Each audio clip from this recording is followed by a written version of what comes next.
May I have your attention, please? नमस्कार, स्वागत है आपका। आज हम पढ़ेंगे कार्बन एंड इट्स कंपाउंड के बारे में। कार्बन एवं उसके यौगिक, carbon and its compound, carbon एवं उसके यौगिक के बारे में। ठीक है, इसमें अपन अलग अलग टॉपिक पर चर्चा करेंगे, जैसे bonding in carbon the covalent bond, यानी कि कार्बन में आबंधन और सहसंयोजक आबंधन। ठीक है, पहला पॉइंट ये रहेगा। दूसरा पॉइंट रहेगा अपन के वर्सेटाइल नेचर ऑफ कार्बन, यानी कि कार्बन की जो सर्वात्मक प्रकृति होती है वो किस प्रकार की होती है। ठीक है, इसमें अपन स्टैंडर्ड अनस्टैंडर्ड कार्बन कंपाउंड, यानी कि संतृप्त या असंतृप्त कार्बन यौगिक के बारे में। ठीक है, या फिर अपन के चैन, ब्रांच और रिंग्स, जो अपन के श्रृंखलाएं, शाखाएं और वलय प्रकार के जो कार्बन होते हैं उनके बारे में। उसके बाद में अपन पढ़ेंगे होमोलॉजी सीरीज, यानी कि जो अपन के समजातीय श्रेणी के जो अपन के तत्व होते हैं, ठीक है, उनके बारे में। उसके बाद में अपन पढ़ेंगे नोमेनक्लेचर ऑफ कार्बन कंपाउंड, यानी कि जो कार्बन यौगिकों की जो नाम पद्धति है, ठीक है, उसके बारे में अपन चर्चा करेंगे। ठीक है, फिर थर्ड पॉइंट रहेगा अपन के chemical properties of carbon compound. ठीक है, जो कार्बन यौगिक है उनके जो रासायनिक गुणधर्म है, ठीक है, जैसे कॉम्बिनेशन है, ऑक्सीडेशन है, एडिशन रिएक्शन है, ठीक है, या सब्स्टिट्यूशन रिएक्शन है, ये सारी जो अभिक्रियाएं हैं, दहन, ऑक्सीकरण, संकलन अभिक्रिया और प्रतिस्थापन अभिक्रिया, इन बारे में। ठीक है, फिर चौथा पॉइंट रहेगा अपन के सम इंपोर्टेंट कार्बन कंपाउंड, यानी कि इथेनॉल और एथेनोइक एसिड के बारे में। इनके जो गुणधर्म है, एथेनॉल के गुणधर्म और एथेनोइक के गुणधर्म। ठीक है, और फिर जो अपन के एथेनॉल और एथेनोइक है, ठीक है, उनकी कार्बोनेट और हाइड्रोकार्बोनेट से किस प्रकार अभिक्रिया होती है उसके बारे में चर्चा करेंगे।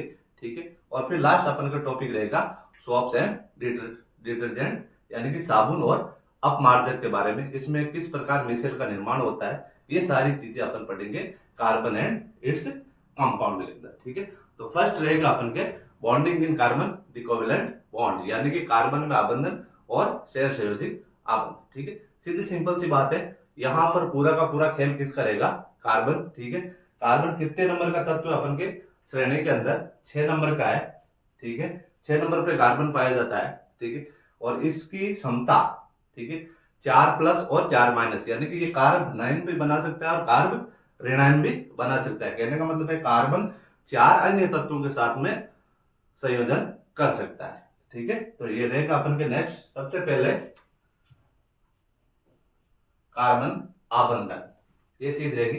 अब देखो, इसके अंदर एक जो प्रकृति के अंदर जो कार्बन पाया जाता है, ठीक है, 2 प्रकार का पाया जाता है। एक तो भू प्रॉपर्टी के अंदर पाया जाता है, दूसरा कहां पाया जाता है, वायुमंडल के अंदर। ठीक है, जो भू प्रॉपर्टी में पाया जाता है वो होता है अपन के 0.02%। ठीक है, ध्यान रखना, भू प्रॉपर्टी के अंदर जो कार्बन की मात्रा होती है वो 0.02%।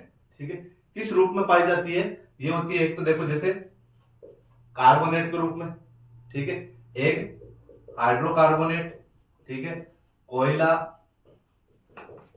पेट्रोलियम, ठीक है, इन सब रूप में प्रकृति के अंदर ये पाया जाता है। ठीक है, और एक होता है अपन के वायुमंडल के अंदर। ठीक है, वायुमंडल में इसकी कितनी मात्रा होती है, वो होती है अपन के 0.03%। ठीक है, और वो आपको सबको पता है, बिल्कुल सिंपल है, किस रूप में पाई जाती है अपन के वायुमंडल के अंदर, कार्बन डाइऑक्साइड के रूप में। ठीक है, फिर आता है कई बार जो अपन के कार्बनिक यौगिक है उनका गलनांक कितना पूछ लिया जाता है, ज्यादा कुछ नहीं, 3-4 है, जैसे एसिटिक एसिड है, क्लोरोफॉर्म है, एथेनॉल है, मेथेन है। ठीक है, इन सारों के बारे में जो इनका गलनांक और क्वथनांक होता है, जैसे एसिटिक एसिड का गलनांक होता था 290 और क्वथनांक कितना होता है 391। इनकी मात्रा किस में मापी जाती है, अपन के केल्विन के अंदर दर्शाई गई है। ठीक है, जो क्लोरोफॉर्म होता है उसका 209 गलनांक होता है और क्वथनांक कितना होता है 334 होता है। ठीक है, और जो एथेनॉल है उनका गलनांक कितना 156 और क्वथनांक कितना रहेगा अपन के 351 रहेगा। और एक होता है अपन के मेथेन, जिसका बार बार पूछा गया है, ठीक है, जिसका गलनांक होता है 90 और क्वथनांक कितना रहेगा 111 के आसपास। ठीक है, और जो मैंने एक शुरुआत में चीज बताई थी कि कार्बन हमेशा क्या है 4 इलेक्ट्रॉनों से क्या कर सकता है अपन के, संयोजन कर सकता है, मतलब इसको प्राप्त भी कर सकता है, इनको त्याग भी सकता है। ठीक है, तो सीधी सिंपल सी बात है, जो अपन के कार्बन है वो 6 नंबर का तत्व है। ठीक है, और संयोजन हमेशा कितने तत्वों से कर सकता है, अपन के 4 से। ठीक है, तो सीधी सिंपल सी बात है, इसकी संयोजकता कितनी रहेगी अपन के 4 रहेगी, ठीक है। अब वो यदि इलेक्ट्रॉन त्याग रहा है तो क्या होगी उसकी प्लस में रहेगी, और यदि इलेक्ट्रॉनों को ग्रहण कर रहा है इसका मतलब ये क्या रहेगी माइनस में रहेगी, ठीक है। यदि वो 4 इलेक्ट्रॉन को क्या कर रहा है ग्रहण कर रहा है, 4 इलेक्ट्रॉन ग्रहण कर रहा है, तो ग्रहण करेगा तो सीधी सिंपल सी बात है उसको क्या बोला जाता है अपन के, जैसे C4 माइनस बोल दिया मैंने, ठीक है। या फिर इसको क्या बोल सकते हैं अपन कार्ब रेनाइन, ठीक है। और यदि वो अपन के 4 इलेक्ट्रॉनों को त्यागता है, 4 इलेक्ट्रॉनों का त्याग करेगा तो वो क्या बनाएगा अपन के C+4 यानी कि कार्ब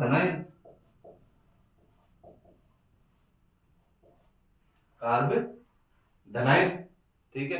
और अब देखो इसमें अंदर क्या होता है कि जब इलेक्ट्रॉन आपस में साझा करते हैं, ठीक है, तो बीच में एक बंध का निर्माण होता है, ठीक है। वो बंध जैसे एकल बंध बनता है, द्विबंध बनता है, त्रिबंध बनता है, चार बंध बनता है, ठीक है। एक बंध में इलेक्ट्रॉन हमेशा कितने होते हैं, तो अपन के 2 इलेक्ट्रॉन, ठीक है। जैसे हाइड्रोजन और हाइड्रोजन के बीच में यदि बंध लगाया जाए तो कितना बंध बनेगा अपन के सिंगल बंध, ठीक है। क्यों? क्योंकि हाइड्रोजन की संयोजन क्षमता कितनी है, एक ही है, ठीक है। मतलब एक इलेक्ट्रॉन को त्याग सकता है वो, ठीक है, या फिर एक इलेक्ट्रॉन को ग्रहण कर सकता है। यही चीज जैसे ऑक्सीजन है, ऑक्सीजन में क्या बनेगा बीच में द्विबंध बनेगा, क्यों? क्योंकि उनकी क्षमता कितनी है 2 इलेक्ट्रॉन त्यागने और ग्रहण करने की, ठीक है। तो उनके बीच में द्विबंध रहेगा, ठीक है। तो देखो एक चीज बॉन्ड इंपॉर्टेंट बार बार काम आएगा अपन के, जैसे बॉन्ड यानी कि बंध, जैसे एकल बंध, द्विबंध, त्रिबंध, चार बंध, ठीक है। एकल, द्वि, त्रि और चार। जैसे हाइड्रोजन हाइड्रोजन के बीच में सिंगल बंध पाया जाता है, ऑक्सीजन ऑक्सीजन के बीच में डबल बंध, नाइट्रोजन के बीच में क्या होता है अपन के ट्रिपल बंध पाया जाता है, ये नाइट्रोजन नाइट्रोजन के बीच में, कार्बन के बीच में 4, ठीक है। और एक बंध में हमेशा इलेक्ट्रॉनों की संख्या कितनी होती है, एक बंध में इलेक्ट्रॉन की संख्या 2 इलेक्ट्रॉन, ठीक है। बिल्कुल सिंपल है, ठीक है। अब देखो कुछ जो मैंने आपको इंपोर्टेंट बोला था गलनांक व क्वथनांक, ठीक है। कार्बनिक यौगिकों के गलनांक व क्वथनांक, ठीक है।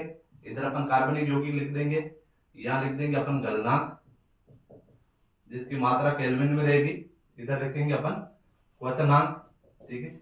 और इसकी मात्रा भी क्या रहेगी अपन के केल्विन के अंदर, ठीक है। तो सबसे पहले अपन लेते हैं CH3COOH, इसको क्या बोला जाता है CH3, इसको एसिटिक अम्ल बोला जाता है, ठीक है। इसका गलनांक 290 और क्वथनांक 341, ठीक है। फिर अपन आता है अपन के CH3 यानी कि क्लोरोफॉर्म, ठीक है। क्लोरोफॉर्म का कितना रहता है अपन के 209 और 334, ठीक है। फिर आता अपन के एथेनॉल CH3, क्या रहता है अपन के CH3CH2OH, CH3CH2OH, एथेनॉल, एथेनॉल का रहता है अपन के 156 और 351, ये हो गया अपन के 156 और ये हो गया अपन के 351, ठीक है। और लास्ट में अपन को होता है मेथेन, मेथेन का मतलब क्या होता है CH4 प्राकृतिक घटक है, ठीक है। और इसका रहता है अपन के जैसे 90 और ये अपन का क्वथनांक रहेगा इसका 111, ठीक है। और सहसंयोजक आबंध कहते किसे, सहसंयोजक आबंध किसे कहते हैं, यदि ये पूछ लिया जाए तो बिल्कुल सिंपल सी बात है, दो परमाणु के बीच में इलेक्ट्रॉन के युग्म की जो साझेदारी होती है, युग्म की साझेदारी के द्वारा जो बनने वाला आबंध या फिर बंध, वो क्या कहलाता है अपन के सहसंयोजक आबंध कहलाता है, ठीक है। तो नेक्स्ट है अपन के सहसंयोजक आबंध।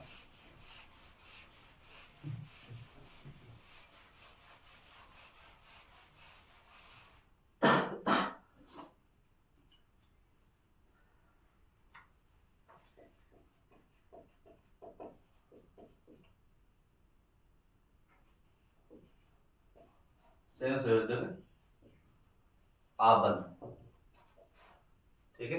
सहसंयोजक आबंध की परिभाषा जो मैंने अभी बताई, दो परमाणुओं के बीच में इलेक्ट्रॉन के युग्म की साझेदारी के द्वारा बनने वाला आबंध क्या कहलाता है? अपन के सहसंयोजी आबंध। बिल्कुल सिंपल परिभाषा है, ठीक है। लिखना चाहो तो लिख सकते हो आप। दो परमाणुओं के बीच इलेक्ट्रॉन के एक युग्म की साझेदारी के द्वारा बनने वाला आबंध क्या कहलाता है? अपन के सहसंयोजी आबंध कहलाता है, ठीक है।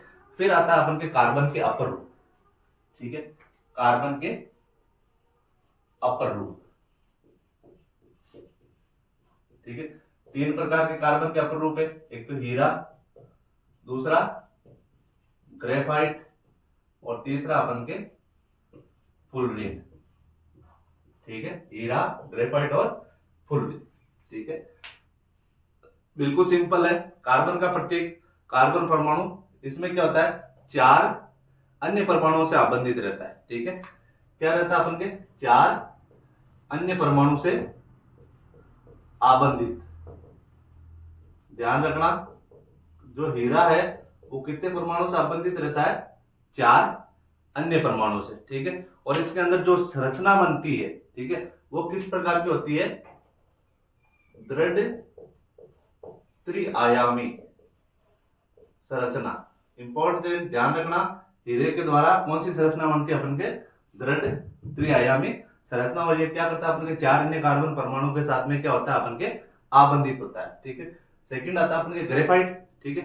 ग्रेफाइट में क्या है कि कार्बन के प्रत्येक परमाणु का आबंधन कार्बन के बीच में कितने होते हैं? 3 होते हैं, ठीक है। इसमें 4 परमाणुओं से होता है और ये किससे होता है? अपन के 3 कार्बन परमाणु से, ठीक है। और जो अपन के संरचना बनती है, ठीक है, वो किस प्रकार की बनती है? अपन के द्विआबंधी।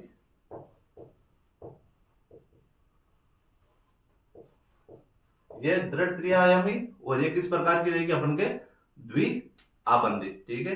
क्यों? क्योंकि इनमें जो परमाणु होते हैं वो क्या होते हैं? एक तल के अंदर होते हैं, ठीक है। जिससे किस प्रकार का व्यू मिलता है? एक षटकोणीय व्यू मिलता है। किस प्रकार का व्यू मिलता है?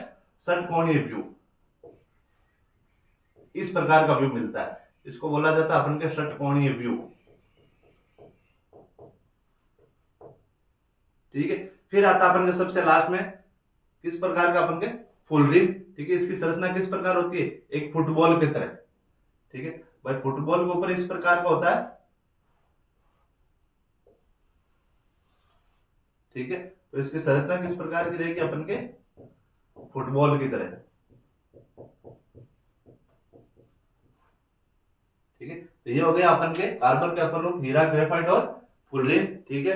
कार्बन 4 अन्य कार्बन परमाणु से आबंधित रहता है। इसकी संरचना किस प्रकार की बनती है? अपन के दृढ़ त्रिआयामी संरचना बनती है, ठीक है। ग्रेफाइट 3 अन्य कार्बन परमाणु से आबंधित होता है। इसका व्यू किस प्रकार का होता है? षटकोणीय व्यू। और किस प्रकार की संरचना बनेगी? अपन के द्विआबंधी। फिर आता है अपन के फुलरिन, ठीक है। फुलरिन की संरचना किस प्रकार की? अपन के फुटबॉल की तरह, ठीक है। इसको क्या बोला जाता है? अपन के C60 बकमिंस्टर फुलरिन, ठीक है। ये इसके क्या अपन के खोज करता है, ठीक है। कौन? बकमिंस्टर, ठीक है। अब आता है अपन के नेक्स्ट कि जो ये अपन ने बंद बना दिए, ठीक है। अब एक सिंपल चीज आती है, कई बार पूछा गया है कि मेथेन की इलेक्ट्रॉन बिंदु संरचना बनाइए। किसकी? मेथेन की इलेक्ट्रॉन बिंदु संरचना, ठीक है। बिल्कुल सिंपल है, ठीक है। अभी मैंने सूत्र लिखा था आपके सबसे पहले CH4, ये किसका? अपन के मेथेन का है, ठीक है। और मेथेन क्या आपको पता है? सीएनजी व बायोगैस का मुख्य घटक है। ध्यान रखना, क्वेश्चन पूछा जाता है सीएनजी व बायोगैस का मुख्य घटक।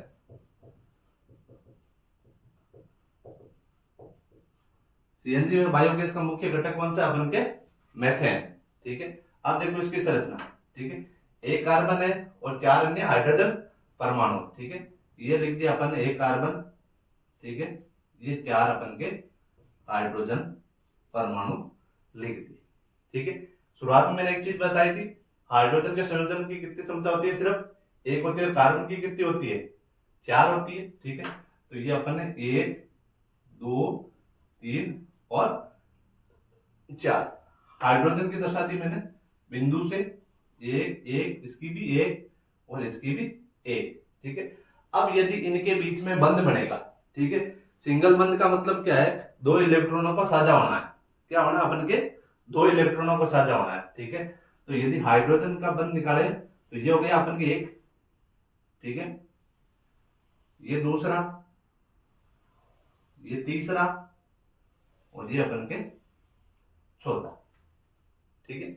और यदि कार्बन से लिया जाए तो एक, दो, तीन और चार, ठीक है, ये बंध बन रहा है, एक बंध, दूसरा, तीसरा और ये चौथा, ठीक। तो इसको अपन बिल्कुल सिंपल इस प्रकार दर्शाते हैं, ये हाइड्रोजन लिख दिया, ये हाइड्रोजन लिख दिया, ये हाइड्रोजन लिख दिया, दो इलेक्ट्रॉन का साझा यहाँ हो रहा है, सिंगल बंध यहाँ बन रहा है, सिंगल बंध यहाँ बन रहा है, सिंगल बंध यहाँ बन रहा है और सिंगल बंध यहाँ बन रहा है, ठीक है। तो इसको बोला जाता है अपन के इलेक्ट्रॉन बिंदु संरचना। कहने का मतलब है तत्व के साथ में इलेक्ट्रॉन को दर्शा के उनके बीच में बंध किस प्रकार का निर्माण होता है, ठीक है। अब नेक्स्ट आता है अपन के वर्सलाइट नेचर ऑफ कार्बन, ठीक है, वर्सलाइट नेचर ऑफ कार्बन मतलब कार्बन की किस प्रकार की प्रकृति होती है।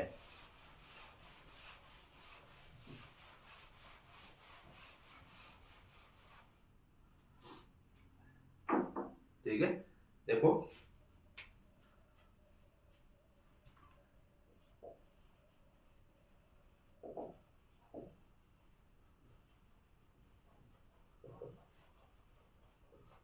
कार्बन यानी कि कार्बन की सर्वोत्मुख प्रकृति, ठीक है। तो मैंने आपको बताया था, ठीक है, इसमें अपन किस किस के बारे में अध्ययन करेंगे, जो अपन के स्टैंडर्ड है, नॉन स्टैंडर्ड है, जो अपन के श्रृंखला वलय वगैरह है, ठीक है, इन सब के बारे में, ठीक है। तो सबसे पहले एक चीज देखते हैं कि भाई श्रृंखलन किसे कहते हैं, कैटेनेशन,